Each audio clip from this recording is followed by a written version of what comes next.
कराची के सानेहा गुल प्लाजा में जाँ भाग अफराद की तादाद 26 हो गई। 71 ताहाल लापता, 18 अफराद की शनाख्त हो गई।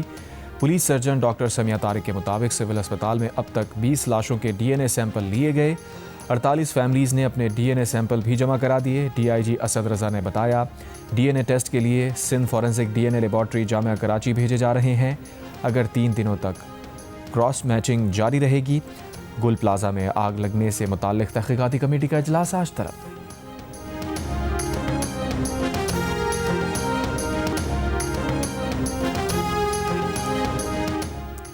Mayor Karachi Murtaza Wahab rescue operation की निगरानी के लिए रात गुल प्लाजा पहुंचे। कहा, मुतासरीन की तलाश का अमल मजीद तेज़ किया जाए। तमाम लापता अफराद के मिलने तक रेस्क्यू ऑपरेशन जारी रहेगा।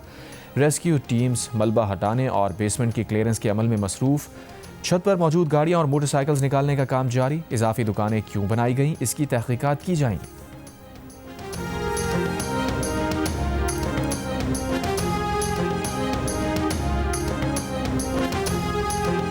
सानेहा गुल प्लाजा कैसे रोनुमा हुआ, हादसा सानेहा में कैसे बदला। मुतासरा दुकानदारों ने बताया, इमारत के कुल 26 दाखिली और खारजी दरवाजे हैं।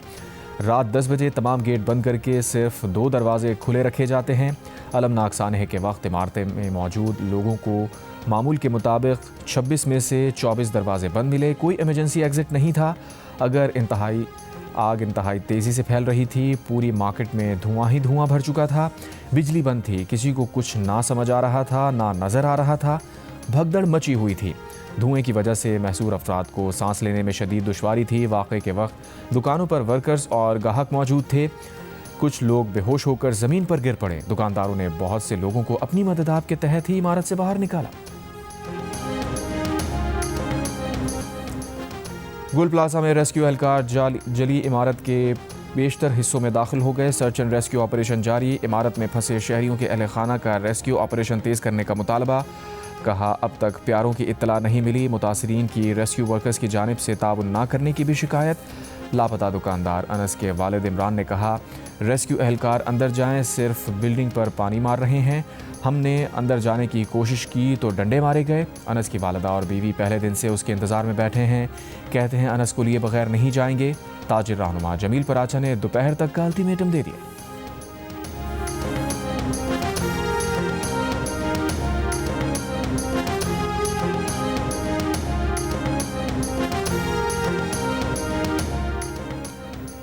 वज़ीर दिफा ख्वाजा आसिफ ने कहा है कि सदर ट्रंप की तरफ से शहबाज शरीफ को गज़ा पीस बोर्ड में शमूलियत की दावत अच्छी बात है। गज़ा के मुस्तक़बिल के आगे जो भी रोड मैप तैयार होगा उसमें पाकिस्तान कलीदी किरदार अदा कर सकता है। पाकिस्तान की तरफ से फ़ौज भेजने के मामले पर अभी कोई तबसरा नहीं करना चाहूँगा।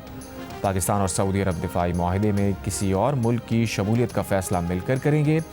दिफाई माहदे में तुर्की या कोई और मुल्क शामिल हो सकता है। इस्लामी ममालिक को अपना दिफा करने के लिए एक वसी दिफाई माहिदा करना चाहिए।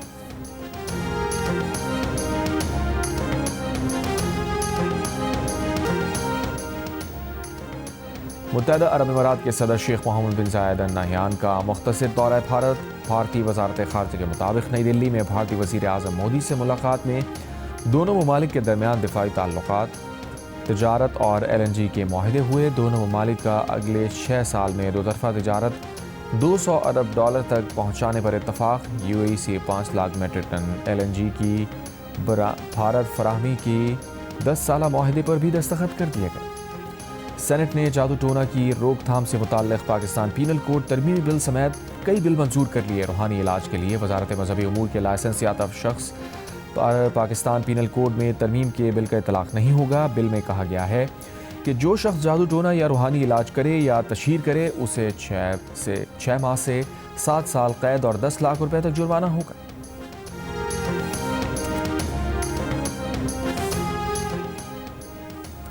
खैबर पख्तूनख्वा हाउस में तहरीक इंसाफ की पार्लिमानी पार्टी का इजलास शुरू होते ही झगड़े की नज़र हो गया।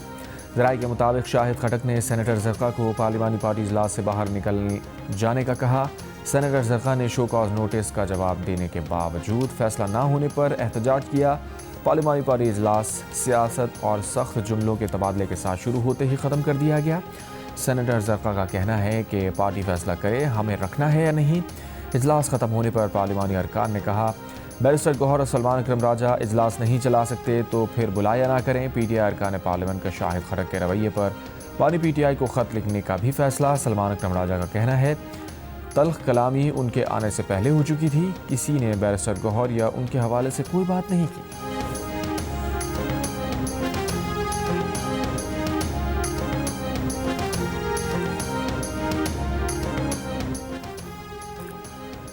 चेयरमैन तहरीक इंसाफ बैरिस्टर गौहर ने कहा है कि महमूद खान अचकजई का अपोजिशन लीडर बनना ऐवान और जमहूरियत के लिए नेक शगुन होगा। उम्मीद है अपोजिशन लीडर के आने के बाद हालात बदलेंगे। कमेटियों में जाने का फैसला पार्लिमानी पार्टी इजलास में करेंगे।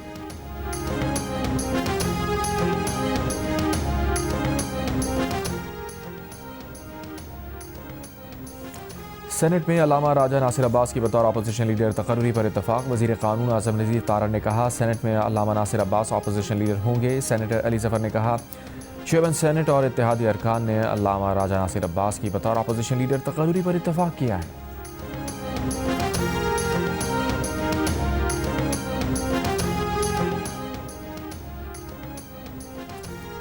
सेनेट ने तौलीदी सेहत को निसाब का हिस्सा बनाने का बिल भी मंजूर कर लिया। तौलीदी सेहत से मुतालिक तालीम 14 साल की उम्र से ज़ायद बच्चों के निसाब में मुतारिफ कराई जाएगी। तौलीदी सेहत की तालीम से मुतालिक जिस्मानी, ज़हनी और समाजी बहबूद का इल्म शामिल है। तौलीदी सेहत की तालीम से मुतालिक कोई भी हिदायत देने से पहले वालिदैन की तहरीरी ज़मानत शामिल होगी। टेक्स्ट बुक तैयार करते वक्त अथॉरिटी तलबा की उम्र के मुताबिक तौलीदी सेहत पर निसाब शामिल करेगी। पंजाब हुकूमत का वज़ीर आला की सरबराही में सुथरा पंजाब अथॉरिटी बनाने का फैसला। पंजाब असम्बली की स्टैंडिंग कमेटी लोकल गवर्नमेंट ने सुथरा पंजाब अथॉरिटी बिल 2025 मंजूर कर लिया। अथॉरिटी अपनी खिदमात के लिए फ़ीस भी मुकर्रर कर सकेगी। सुथरा पंजाब अथॉरिटी के फैसलों को बराह रास्त अदालत में चैलेंज नहीं किया जा सकेगा। सुथरा पंजाब अथॉरिटी को जायदाद खरीदने और बेचने का इख्तियार होगा।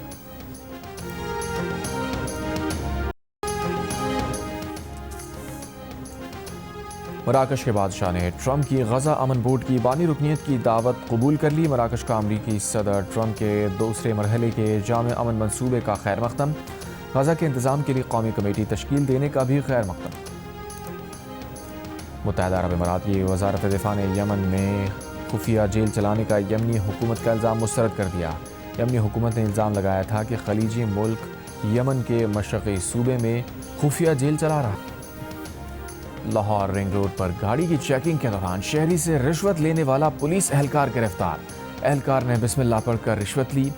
शहरी को बेटा कहकर गाड़ी के कागजात साथ रखने की हिदायत की। DIG ऑपरेशंस का नोटिस।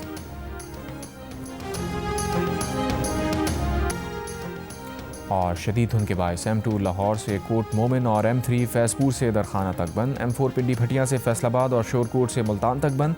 M5 और M11 पर भी ट्रैफिक मुअत्तल।